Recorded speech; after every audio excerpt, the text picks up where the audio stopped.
Velkomin aftur í föstudagsþáttinn.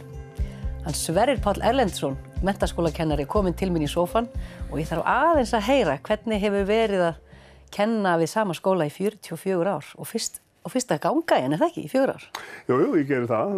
Það sagði ég frá því að þegar á skólaslittunum að nú er verið að útskrifa mig eftir 48 ára. Já.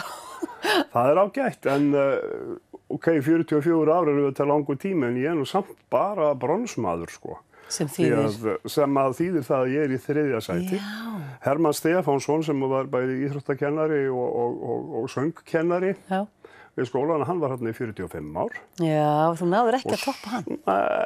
Nei, ég hafði engan að hóa því. Og hver er svo í öðru sæti? Hann er í öðru sæti, sem sagt, silfurmaðurinn. Akkurat. Með silfurhárið sitt. En gullmaðurinn? Gullmaðurinn er Jónas Snæbjarnason sem var smíðakennari í gamla skólanum. Já. Hann var 46 ár. Já, þú varst alveg á hælunum á þeim. Já. Og til hamingju með þennan áfanga og bara tímamót og ammæli og allt. Þakka þér fyrir. Hvernig líður?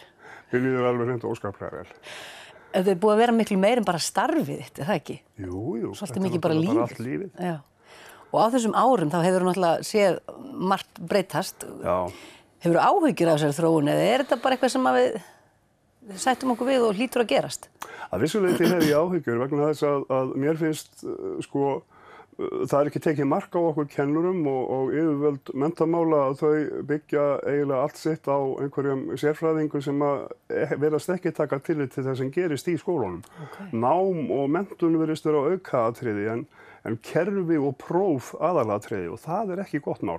Nei, einmitt. Styttingin til dæmis núna, ég hef aldrei skilið tilgangin með henni, allavega hafa aldrei komið fram nein fagleg rök fyrir því að stytta námið í framhaldsskólum með 1 ár. Einmitt. Þetta er verið að spara hjá ríkinu, verið að fækka námsárum, fækka kennurum og það virðist vera það eina sem verið að hugsa en námið það er ekki verið að hugsa það. Er þetta ekki búið að vera svolítið svona erfitt tímabil, þessi stytting eða hvað? Hvernig hefur þetta gengið? Vissulega hefur það verið, en við höfum verið að vinna í þessu eins og fjandinn sjálfur og reyna að gera úr þessu eins gott og mögulegt er og ég held að okkur hafi tekist að gera þetta eins gott og hægt er, en það verður aldrei eins og var. Nei, mínar áhyggjur snerust kannski mest hvað verður það allt félagslífið sem er svo stór partur af þessu námi, finnst manni, þessum árum. Vissulega, það er alveg gríðarlega stór hluti af náminu hjá okkur og sko, sjáum það til dæmis bara að skólahúsin eru opin til klukkan 10 á kvöldin og helgar vegna þess að það er verið að gera svo mikið bæði að læra þar og líka að vinna alls konar félagsstörfum sem eru mjög stór hluti af náminu í MA, hafa alltaf verið. En sko við höfum lagt okkur alveg sérstaklega fram það í samvinnu við nemendur, bæði þá sem eru í lengra kerfinu og þá sem að koma núna og verða útskrifaðir á næsta ári í stuttakerfinu, að gera eins gott úr félagslífinu og mögulegt er og reyna að láta þetta ekki hafa mikil áhrif á það. Mér sýnist það bara tekist allavega, ég sé það að krakkar á 1. og 2. ári eru á fullu í leiklistinni og hinn og þessu. Þau eru mjög duglega að taka þátt í því sem eru að gerast þarna. En sérðu einhvern mun? Er það samt einhver breyting? Sérðu að það eru færri eða?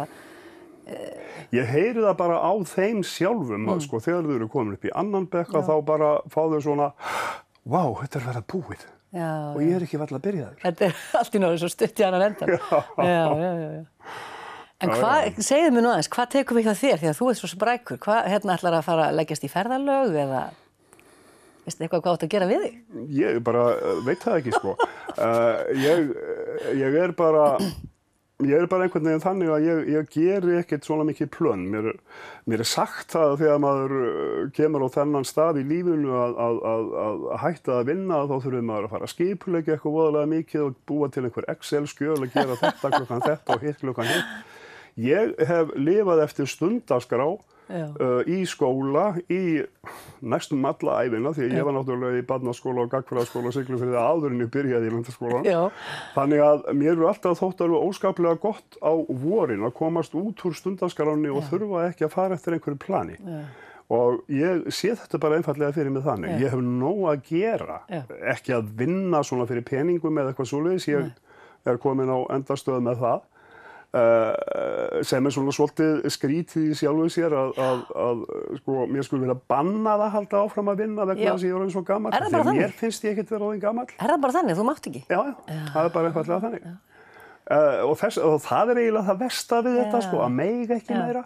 En ekki þar fyrir að ég er alveg óskaplega sáttur við allan þennan tíma sem ég hef verið að vinna þarna og framundan, það er fullt að gera. Ég skrifa dálítið, byrjaði að skrifa svolítið aftur, gaf út einu sinni eina tíldabók, eina ljóðabók, eina smásagnabók og það er ýmislegt efni sem býður.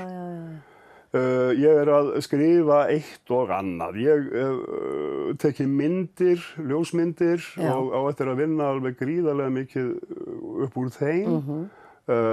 Ég byrjaði svolítið í fyrra sumar að fikta við vatnsliti hjá Guðmundi Ármanni og það var alveg yndislega skemmtilegt og mér langar til að hafa tíma til þess að sinna því. Það er nóg að gera. Og stundum hef ég líka sagt að ég ætti að læra að spila á eitthvað hljóðfæri. Já, ég verð að tala um tónlist af því að þú og tónlist, þið eru svolítið svona hangið þétt saman einhvern veginn. Við erum par. Þið eru par. Og gaman að segja frá því að þú ætlar að halda kannski ekki hefðbundna afmælisveislu þegar þú verður 70. Já, ert orðin. Það ekki? Hvenær átt afmæli? Já, hann var 15. júlí. 15. júlí. Það er ekki komið að því. Nei. Og þá ætlarðu bara að blása til tónlistarveislu?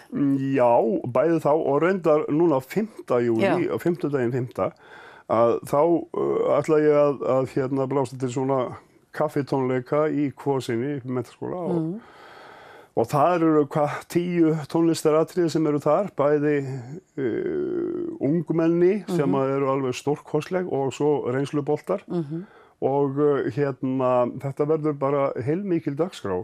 Ég er svo ekki auglýst þetta nema bara á Facebook af því að upphaflega átti þetta að vera bara eitthvað svona lítil samkoma fyrir nokkra ættingja og vini. En þetta hefur nú eitthvað svona blásið út?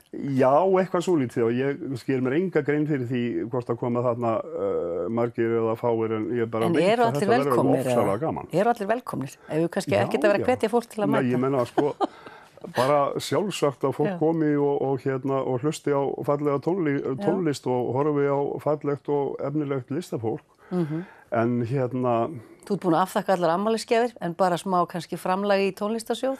Já, af því að sko menn á mínum aldri eiga allt sem þau þurfa og kaupa það sem það langar í þegar það langar í. Þannig ég meina mér þykir svo gaman að geta hjálpað ungu fólki og þess vegna langar mig til þess að miklu frekar en að fá einhverja gjafir, að fá einhverja aura í kassa sem verður hérna á staðnum og nota það til þess að styrkja ungt tónlistafólk á Akureyri. Og það hefur líka svolítið fylgt þér í skólanum að svona kannski taka utanum svona krakkar sem eru kannski utan að landi eða Já, ekkert endilega utan að landi því að ég var náttúrulega á bólakafi í félagslífi þegar ég var nemandi í skólanum og ég hélt því áfram eða tók upp þráðinn þegar ég kom hingað til þess að kenna.